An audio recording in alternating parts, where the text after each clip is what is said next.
don Joseph Abreu, ex coordinador general de Participación Ciudadana y miembro de la Comisión de Transparencia y Análisis Político. Gracias por venir de nuevo a nuestro programa. Muchísimas gracias a ti, Yanesi, por la invitación. Siempre es un placer hablar con tus radioyentes. Vamos a comenzar por el tema de transparencia.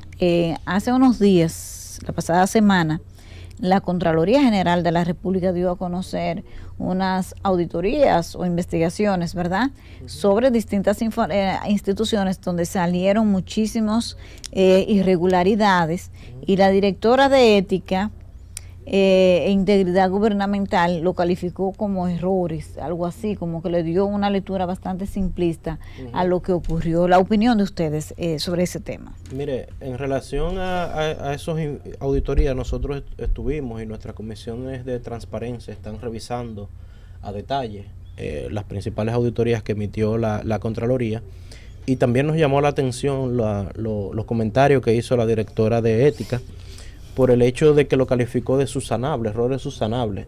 Cuando hablamos de errores subsanables, dentro de un proceso de la ley 340-06, un error subsanable o una falta subsanable es en el marco de un procedimiento, de una licitación pública, en una etapa donde se están conociendo los perfiles, donde se están presentando los perfiles de los oferentes. Ahí hay elementos que le falta una certificación, que le falta una documentación que es subsanable. Eso es lo que se conoce como subsanable. Nosotros entendemos que ella se refirió a que tal vez no tenga implicaciones penales. Ella entendió que era eso, pero el hecho de no implica que no haya, por ejemplo, responsabilidades civiles y administrativas o responsabilidades patrimoniales, tanto para los funcionarios responsables de las instituciones contratantes como para los proveedores. Y hablamos de este tipo de sanciones o este tipo de infracciones que pueden tener responsabilidad civil o patrimonial. Estamos hablando de ejecución de garantías cuando ocurriere de que se identifiquen daños y perjuicios al Estado dominicano, que tengan que responder los proveedores que incurrieron en esta falta o los funcionarios que no observaron y no sancionaron como manda la ley 340, y de acuerdo a los pliegos de condiciones de las contrataciones y a lo que dispone la ley 340, no sancionaron a estos proveedores. Entonces ellos tienen que responder con su patrimonio personal por el perjuicio económico que haya sufrido el Estado. Tal vez esto no lleve a una responsabilidad penal eventualmente, pero sí hay una responsabilidad civil y patrimonial que debe ser sancionada. Y por ponerle un ejemplo, nosotros estuvimos viendo rápidamente por la auditoría del PROPEP y vimos, por ejemplo, que en los proveedores de pintura se separaron varios lotes a diferentes proveedores de pintura, donde uno de los proveedores era el fabricante, uno de los principales fabricantes de pintura. El resto de los proveedores le compraron a ese fabricante y le vendieron al Estado a precios más altos. Eventualmente, porque si ellos le compran al fabricante, que también es proveedor del Estado, tienen que sumarle un margen razonable. Entonces, tal vez pretendió el titular en ese momento de la institución garantizar una participación de varios proveedores, pero eso no puede ser en perjuicio del patrimonio público. O sea, uno lo garantiza siempre y cuando no sea más costoso para el patrimonio público. Entonces, en este caso, estamos hablando de precios que se aumentaron hasta un 40% sobre el valor original, cuando bien se le pudo haber comprado o todo el fabricante o contratar a otros fabricantes que también son parte del mercado nacional. Entonces esos son temas que alguien tiene que responder por eso, y probablemente en algunos casos el proveedor diga, bueno, pero me lo permitieron, yo simplemente suplí, pero en otros casos tendría que responder el responsable de la institución que hizo esa contratación en violación a disposiciones puntuales de la ley 340-06. ¿Ustedes van a hacer algún tipo de presión para que eso no se quede así entonces? Eventualmente nosotros, cuando concluyamos las revisiones y los análisis de estos informes, pudiéramos emitir nuestra opinión respecto a cuáles serían los procedimientos que debieron ocurrir, a lo que llama la Dirección de Ética subsanable, cuando realmente son potenciales responsabilidades civiles y patrimoniales. Y en muchos casos nos llamó la atención que se emitieron o emitieron como conclusión de los informes, donde el auditor en su informe indicaba que no emitía o se abstenía de emitir una opinión. Cuando hay una abstención de opinión es que cuando el auditor no encuentra la información que se le aportó no le satisface en lo más mínimo, o, no, o tiene elementos de tan alta incertidumbre respecto a lo que él está revisando, que él no puede ni siquiera emitir una salvedad. Estamos hablando de que un auditor puede emitir una opinión sin salvedad, una opinión ordinaria, o puede emitir una opinión emitiendo una salvedad donde dice, bueno, esto cumple con la norma, pero hay varios puntos que deben corregirse. Pero cuando él se abstiene de emitir una opinión es cuando es altamente grave la situación. Entonces vemos que la ley 10-07 lo que manda es, en estos casos, cuando tú tienes una situación tan grave, bueno, pues pásalo a la Cámara de Cuentas, el informe, o pásalo a donde se establecen responsabilidades penales si procedieran, o tú entiendes que procedieran, y considerando que tú emitiste una opinión, te abstuviste de emitir una opinión, es porque tú entiendes que son graves los elementos que se están ahí constituyendo, tal vez de no entrega de la calidad de los productos conforme a lo que se dispuso en la ficha técnica de los procedimientos, de los pliegos de condiciones y de los requerimientos que hizo la institución. El auditor simplemente no encontró manera de verificar esto porque no había un documento que diga que lo que se recibió fue lo que se contrató. Entonces, evidentemente, él no tiene manera de decir si estuvo bien o si estuvo mal, porque no tiene manera de verificarlo. Y eso genera consecuencias importantes. En la crisis en la Cámara de Cuentas, hemos visto que el presidente Alfredo Pacheco ha dicho que hay que destituirlo y que si no se destituye es porque la oposición no quiere. No, bueno, él mandó a que hay que hacer un juicio político, porque de destituirlo habría que establecer responsabilidades a cada uno de los miembros. Ajá. Y a diferentes niveles, y sobre eso decidir sobre cada uno de manera individual. No se puede decidir sobre el pleno en su integridad. Entonces él sí lo que mencionó que ellos están de acuerdo a que hay faltas graves que ameritan un juicio político y que la oposición se opone. Entonces el juicio político es que determinará a su conclusión si procede o no la destitución de alguno o de todos los miembros. Y eso es a lo que se refiere en este caso el presidente Alfredo Pacheco. Nosotros, aunque siempre respetamos la institucionalidad y entendemos que se debe garantizar siempre lo que dispone la Constitución en estos casos, y cuando hay faltas graves verificables, lo que procede y lo que manda en este tipo de órganos es el conocimiento de un juicio político. Nosotros estamos de acuerdo en que siempre que se verifiquen, estamos esperando el informe final de la comisión que trabajó de los diputados para entender cuáles fueron los elementos puntuales a lo que ellos determinaron y comprobaron que ocurrieron, para recomendar allá a la Cámara que deben conocerlo las 2/3 partes de la matrícula total, no de lo que asiste. No de lo que asiste, de la matrícula total. Estamos hablando que requiere obviamente del compromiso conjunto también de la oposición, porque el PRM no reúne la cantidad suficiente para aprobarlo por sí mismo como partido. Entonces, ese informe va a contener tanto para esa 2/3 parte y para la Cámara en su pleno, la Cámara de Diputados en su pleno, como para nosotros como participación, como sociedad civil, y para la sociedad en general conocer cuáles son las motivaciones de esta recomendación. Va a contener las motivaciones puntuales que ellos identificaron en su investigación, y ahí entonces nosotros podamos emitir una opinión ya formal, porque ahora lo que tenemos son lo que se ha recogido de las diferentes declaraciones que han hecho los titulares, los miembros, independientemente por los medios de comunicación, y lo que se ha filtrado de lo que ha ocurrido. Y nosotros, que también en algún momento, en una etapa del proceso, intentamos mediar lo que conocimos de una mano, que tampoco fue, simplemente eran conversaciones donde los mismos miembros indicaban lo mismo que han indicado públicamente, nada más allá. O sea, no verificamos ni actas, ni vimos videos, ni vimos grabaciones, que tal vez sí esta comisión de investigación de la Cámara de Diputados también vio. Entonces ya cuando nosotros veamos las motivaciones de ellos, podamos pronunciarnos respecto a si estamos de acuerdo o no.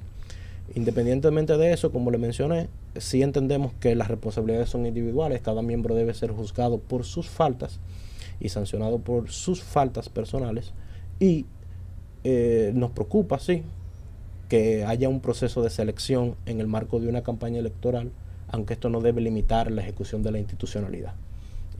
Igual nos preocupa porque sabemos que los partidos políticos en procesos de campañas electorales tienden a a violar esa institucionalidad y ponerse de acuerdo en muchas cosas. Y eso de alguna manera genera preocupación, pero nos mantendremos siempre observando. Hay una versión de que se le habría, en el marco de un acuerdo con Alianza País, se le estaría ofertando la presidencia de la Cámara de Cuentas a doña Aura Celeste Fernández, que es una mujer muy reputada y su seriedad conocida en la sociedad y reconocida. Pero si con lo que uno ha podido ver de las intenciones reales que hay de un juicio político, posible destitución, la ingobernabilidad que ha caracterizado el desarrollo de estas autoridades de la Cámara de Cuentas, eso es inocultable, todo el mundo lo está viendo, y cómo el presidente sale a decir cosas él mismo diciéndose que es un preso de confianza, que lo obligan a violar la ley. O sea, honestamente allí hay un problema que debe resolverse. Hay un problema que debe resolverse.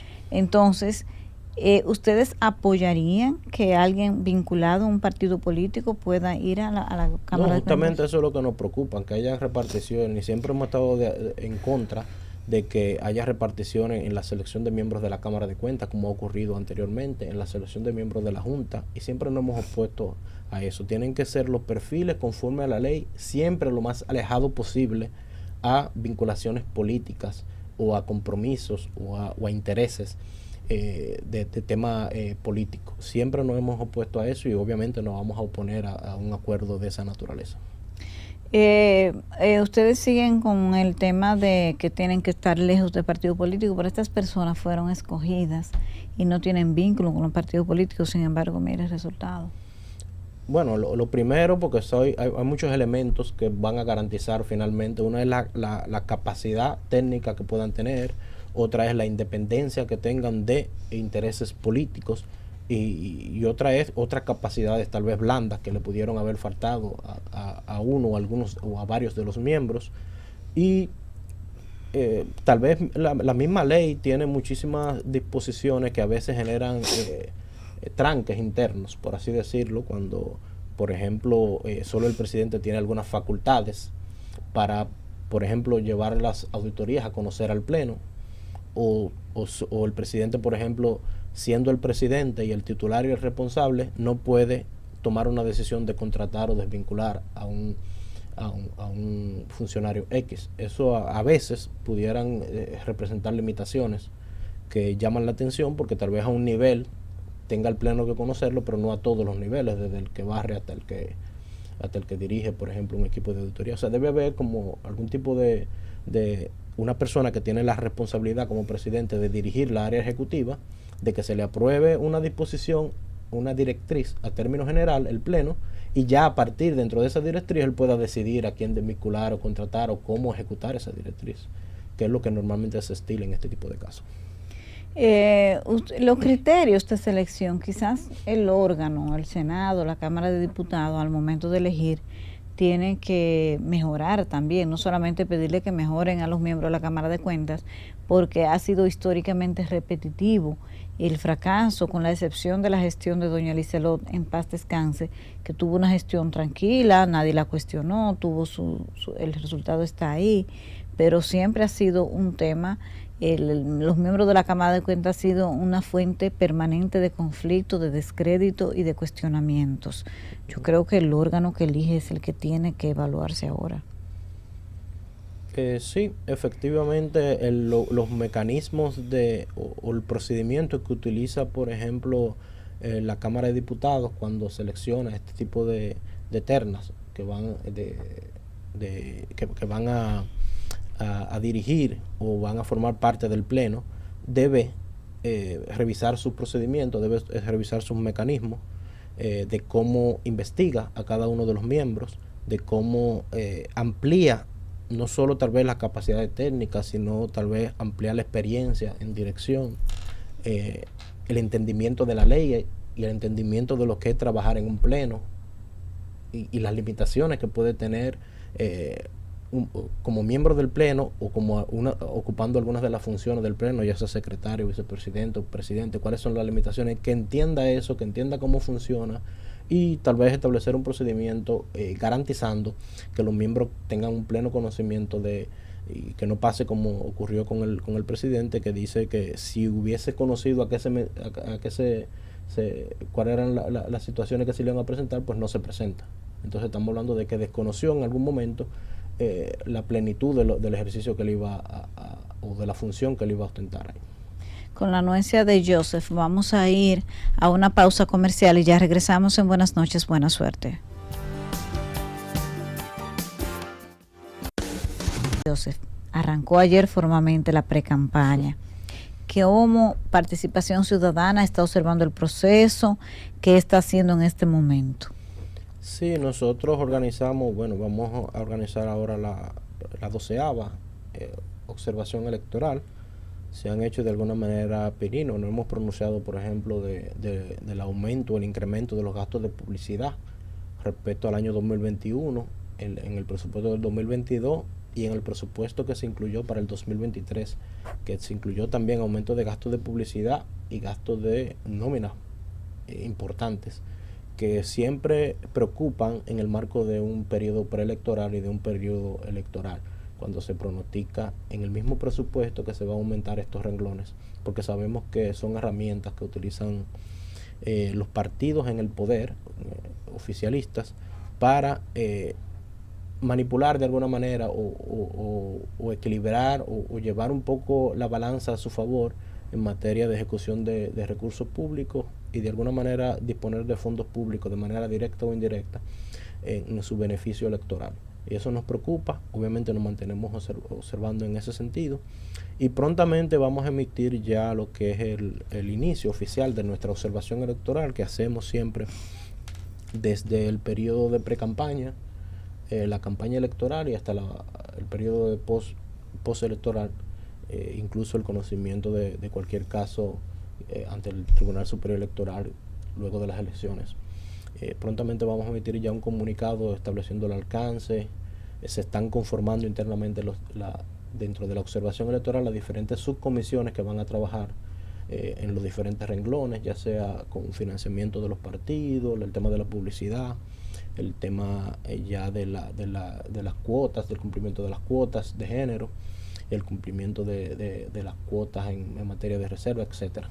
Cada uno de esos elementos que convergen tanto en la pre-campaña como en la campaña, nosotros designamos diferentes comisiones que van internamente trabajando y que sus resultados forman parte de los diferentes informes de observación electoral que luego emitimos. El papel de la Junta Central Electoral, ¿cómo lo evalúan hasta ahora? Hasta ahora lo hemos visto muy tibio en algunos aspectos, por ejemplo, de regular los periodos previos a la pre-campaña. Cuando la ley le establecía algunas disposiciones, tardaron mucho en emitir un reglamento sancionador, que finalmente lo emitieron en mayo de 2023, luego de haberlo puesto en observación desde marzo, julio y luego en octubre del año 2022, finalmente lo emitieron en mayo de 2023, un reglamento sancionador, que aunque establece sanciones administrativas, son sanciones que, aparte del costo económico que tienen para el candidato o para el partido, también tiene de alguna manera una sanción moral cuando una entidad reguladora como la Junta emite una sanción a un partido político, la publica, independientemente tal vez no acarree una inhabilitación de una candidatura, pero ya la gente entiende, bueno, ya este partido fue sancionado por violentar X o Y con X sanción administrativa, y eso de alguna manera tiene una incidencia dentro de lo que permite la ley. Entendemos que fue un poco blando en la ejecución, en controlar ese periodo. Ya el periodo ya se lanzó, obviamente, el periodo de la pre-campaña. Esperamos que en el marco de lo que dispone la ley, que la campaña también es limitada en este periodo. No puede ser una campaña electoral, sino más bien una campaña orientada a lo interno. Por lo tanto, no puede haber difusión a nivel nacional de perfiles de candidatos y de propuestas, sino se supone que debe haber una difusión más limitada a los miembros que van a participar en esta pre-campaña, y esperamos que de alguna manera aplique ese reglamento que emitió y que podamos ver sanciones aplicadas, ejemplarizantes para los partidos políticos y los candidatos. Dice uno de los dirigentes líderes de oposición, Leonel Fernández, que el gobierno ha perdido los escrúpulos en la compra de dirigentes. ¿Ustedes han observado eso? La compra de dirigentes tiene sus su alto elemento de subjetividad, porque uno no sabe a dónde entra el límite. Hemos recibido denuncias inclusive del Partido de la Liberación Dominicana, que nos ha visitado con esa preocupación, principalmente con las compras de alcaldes. Entonces, dentro de las denuncias lo que hemos visto es que se ha ejecutado obras en municipios para que estos alcaldes pasen al oficialismo. Entonces, ¿cómo uno se opone a que le ejecuten obras? O sea, estamos hablando de que hay límites en cómo uno identificar cuándo es una compra. Pues si tú me dices, por ejemplo, que hay un nombramiento amplio de familiares o de alguna manera... Pero hubo un programa de televisión que hizo una denuncia como que habían varias nóminas nombrando alcaldes. Ustedes en Participación Ciudadana por casualidad hicieron el ejercicio de verificar eso. Nosotros verificamos de la denuncia puntual que nos dieron, no encontramos un elemento que nosotros podamos entender concluyente, pero sí obviamente es algo que nos ha preocupado. Nos pronunciamos cuando hicimos el pronunciamiento en el marco del aumento de los gastos de publicidad, que lo hicimos hace unos 2 meses me parece. Ahí mencionamos la preocupación que teníamos y hicimos un llamamiento a la Junta de observar este tipo de comportamiento, y al gobierno, a las instituciones del gobierno también, que tienen que regular el presupuesto público, de observar que las disposiciones o la distribución de esa ejecución de los recursos se haga de alguna manera equitativa, y que no se vea como que quienes porque una manera de verificarlo, que fue lo que no pudimos validar en su momento, es que si la ejecución de esas obras son exclusivamente a los candidatos que luego participaron y los otros no recibieron esas ejecuciones en sus comunidades, pues eso pudiera ser un indicador, pero eso no se vio, esa tendencia no se identificó de esa manera. Por lo tanto, nosotros, con las limitaciones obviamente que tenemos, porque somos un órgano de presión social y que tenemos algunos elementos de verificación, pero no tenemos una dimensión para uno verificar, un equipo de verificación, como tal vez lo pudiera tener un programa de investigación o lo pudiera tener un organismo como la Contraloría. No tenemos para verificar a detalle, ni los recursos para verificar a detalle este tipo de acciones, pero en las muestras que hemos verificado no hemos identificado una tendencia. Sí, disposiciones preocupantes, pero no que pudiéramos concluir, mire, sí, eso está ocurriendo de esta manera. La Junta Central Electoral fue apoderada para una investigación de ese tipo y ya va más de un año y medio, creo ya, y no se ha pronunciado sobre eso.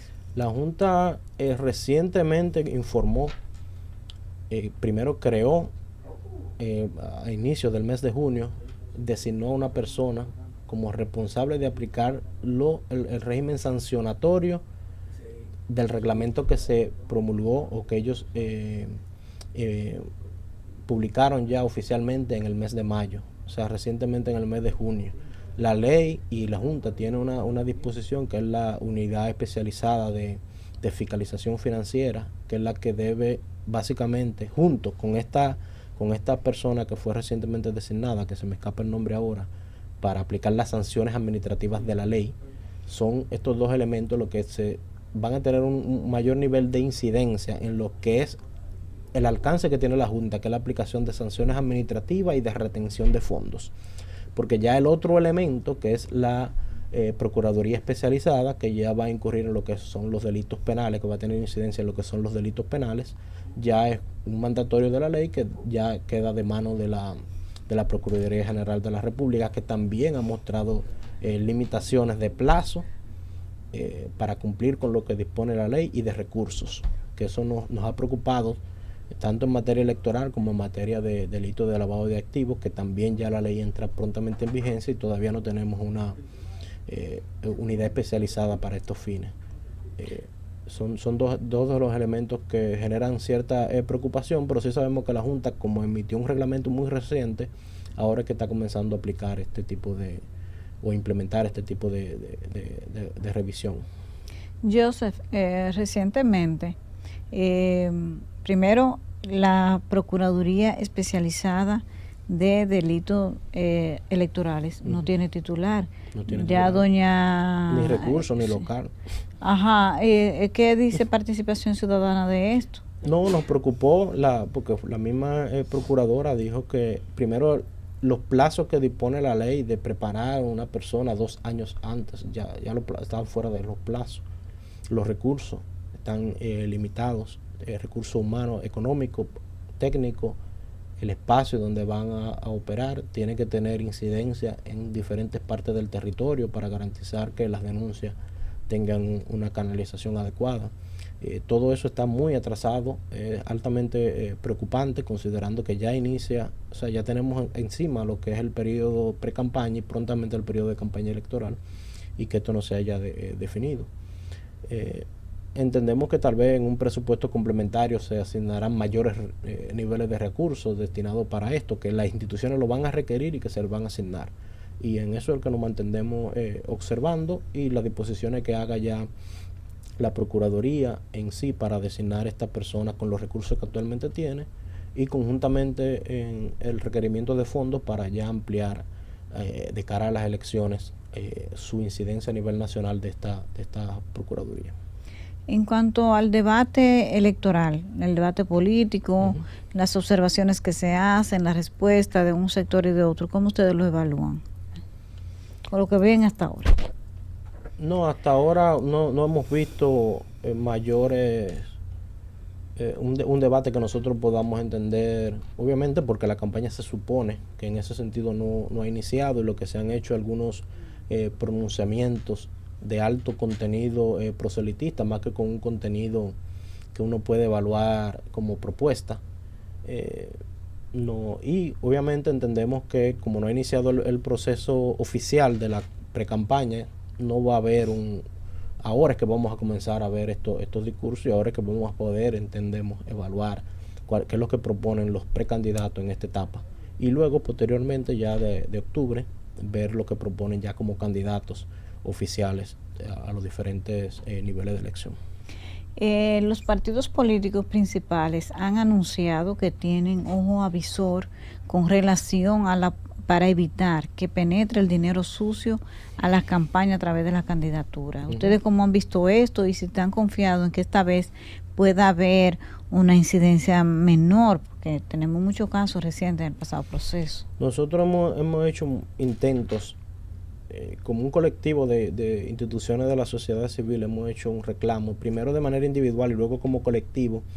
Hemos hecho un reclamo de que los partidos políticos sean considerados sujetos obligados en el marco de la ley de lavado, para que los obligue a hacer una debida diligencia de los quienes le aportan fondos, y que garanticen que esos fondos tienen un origen ilícito, no solo de narcotráfico, sino que no vengan de recursos públicos y que no vengan de la corrupción en sentido general, o fondos que no se puedan identificar.